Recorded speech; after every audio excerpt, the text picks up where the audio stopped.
I have this high-end Ninja Atomos that can record up to 6K 12-bit RAW, and Lumix S5 that can record 4K 422 10-bit internally. But yet, when I do most of my recording in the studio, I prefer to use Camlink 4K that get the feed from my main camera, Lumix S5, and using OBS Studio to record the footage. I prefer it that way because I have multiple scenes set up. One is my main talking head, so that can go into a recording side. And then I can prep one with a circle overlay. I can transition to that. I can also prep one with the square overlay. I can transition to that.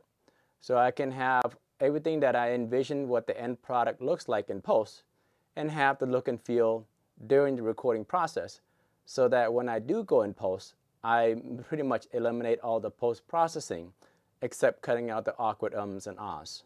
The second reason why I prefer to use the Camlink 4K along with OBS Studio is convenience. If I record using an external monitor or the camera, I would need to take out the storage device, the storage medium, and transfer the footage to my computer. So in this case, I would connect the connection here to the hard drive. I'm going to put this down so I can connect it. Once it's connected, I have to transfer the file from the hard drive and put it into my storage medium for editing. And that takes time. But the file from OBS is already on the computer, and I just pretty much put it into copy and paste into the editing folder. Look at the file size difference, huge. That's a 2400% difference for a 1-minute clip. Imagine recording 30-minute recording. Significant storage savings. Another reason why I prefer to record using the feed from my mirrorless camera to Camlink 4K dongle stick and record using OBS Studio is to overcome the file limit size for the internal recording of most mirrorless cameras. My Fujifilm X-T2, the recording limit is 15 minutes. My Lumix S5 along with my Fujifilm, the recording limit internally is 30 minutes.